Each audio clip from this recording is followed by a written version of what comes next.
ये बजट कुछ और नहीं, भारतीय जनता पार्टी के झूठे दावों, झूठी बातें और जुमलों को चीख चीख कर आईना दिखाने वाला बजट है।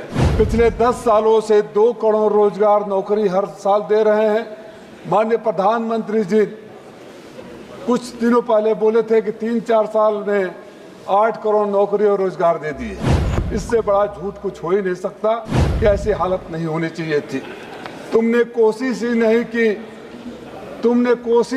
की, नहीं तो ये हालात बदल सकते थे, ये अश्क तुम्हारे आंखों से भी निकल सकते थे।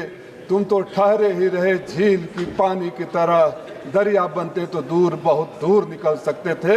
आप झील की पानी की तरह बैठा कर उठे हुए हो, देश को एक जगह पड़ा। ధన్యవాదాలు తెలియజేసుకుంటున్నాను సార్. Thank you. माननीय अध्यक्ष श्री राजीव राय जी.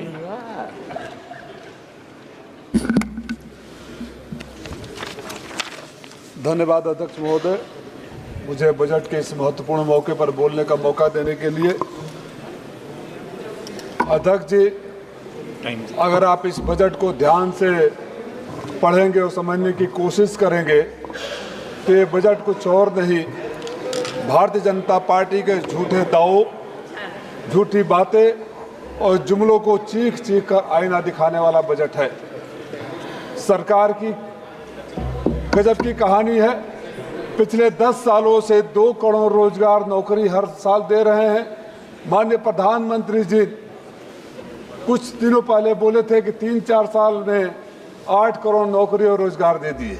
लेकिन कमाल की बात है कि जो 80 करोड़ लोगों को 5 किलो राशन बरसों से दे रहे हैं, 79,99,0999 अभी तक नहीं हुआ, 80 करोड़ ही है। दोनों एक साथ कैसे हो सकता है? इससे बड़ा झूठ कुछ हो ही नहीं सकता।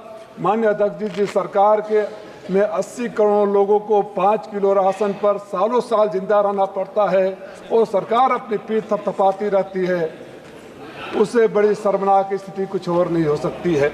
इसके बारे में मैं इतना ही कहूँगा कि ऐसी हालत नहीं होनी चाहिए थी। तुमने कोशिश ही नहीं की, नहीं तो ये हालात बदल सकते थे, ये अश्क तुम्हारे आंखों से भी निकल सकते थे। तुम तो ठहरे ही रहे झील की पानी की तरह, दरिया बनते तो दूर बहुत दूर निकल सकते थे। आप झील की पानी की तरह बैठा कर उठे हुए हो, देश को एक जगह पर। आदरणीय अध्यक्ष जी, जब मैं बजट भाषण माननीय वित्त मंत्री जी से सुन रहा था और बाद में इस पुस्तिका में पढ़ रहा था, तो एक बार की मुझे ऐसा लगा कि ये बजट मैं बिहार के वित्त मंत्री का सुन रहा हूँ। खुश मत होइए आप, खुश मत होइए सुधाकर बाबू खुश मत होइए कि बिहार के लोगों को बहुत कुछ मिल गया। आप सबको याद होगा भाइयों बहनों, 70,000 करोड़, 80,000 करोड़, 90,000 करोड़, 1 लाख करोड़, 1.25 लाख करोड़। वो 1.25 लाख करोड़ कहाँ गया? या तो गया नहीं, और गया तो सारी पुलें गिर गई। मैं अध्यक्ष जी बड़ा चिंतित हूं 2 बातों को लेकर। एक, मैं उस सरकार के महान सलाहकार को जानना चाहता हूं जिन्होंने पूर्वोदय योजना को बिहार से शुरू किया। पूर्वांचल कहाँ गया?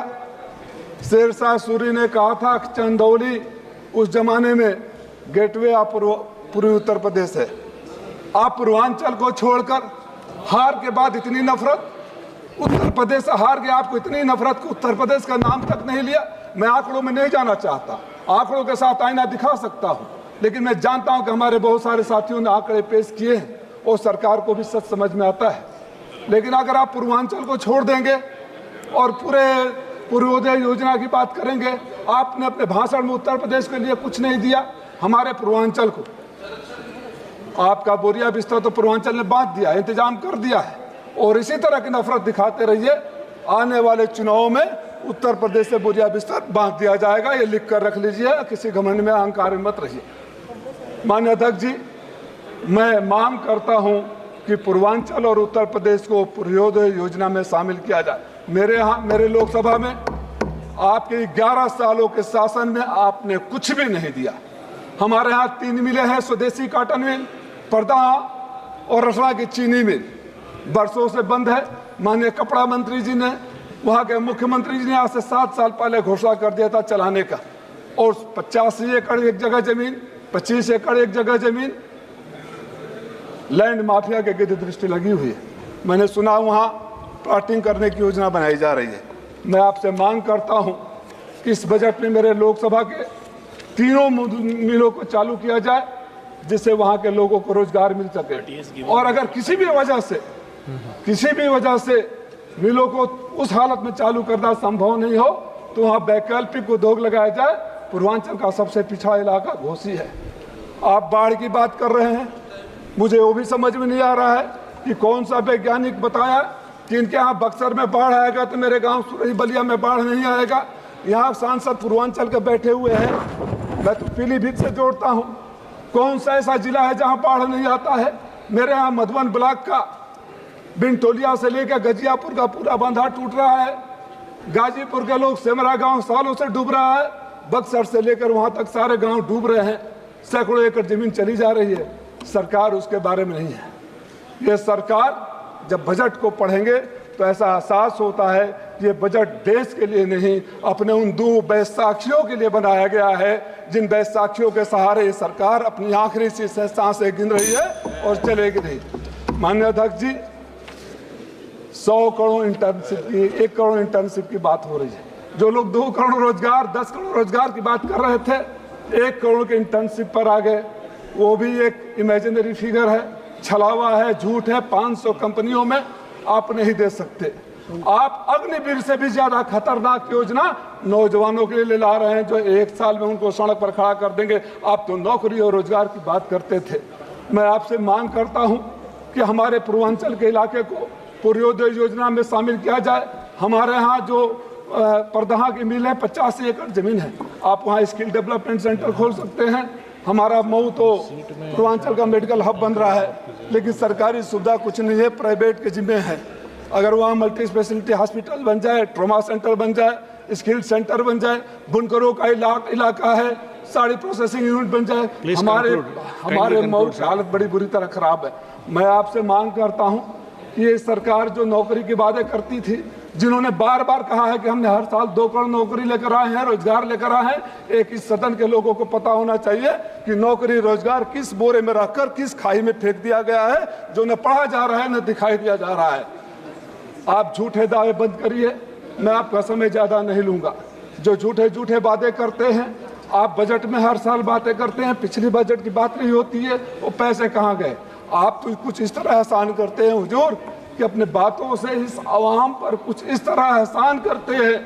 आप अपनी बातों से इस आवाम पर कुछ इस तरह एहसान करते हैं, आंखें तो छीन लेते हैं और चश्मे दान करते हैं। हमें आपके दान के चश्मे नहीं चाहिए, हमारे आंखों को छीनना बंद कर दीजिए। माननीय सदस्य। स्पीकर जी, आखिरी बात, हमारे यहाँ जो मेरा इलाका है, मैं हमेशा कहता हूँ, बदहाल बुनकर, बेहाल किसान और बेरोजगार नौजवान, तत्काल सरकार संज्ञान ले और जो गांव कटानों में डूब रहे हैं, चाहे गाजीपुर का हो, बलिया का हो, मऊ का हो, आजमगढ़ का हो, गोरखपुर का हो, कुशीनगर का हो, उसके लिए व्यवस्था कर दिया जाए और जितने गांव डूब गए हैं उनको मुआवजा दिया जाए। आपने मुझे समय दिया, बहुत सारी बातें बोलनी थी, समय का भाव में नहीं बोल रहा हूं, लेकिन उम्मीद है कि सरकार संवेदना के साथ सुनेगी, समझेगी और हमें भी मौका देगी आगे बढ़ने का। धन्यवाद। माननीय सदस्य श्री अरविंद सावंत जी।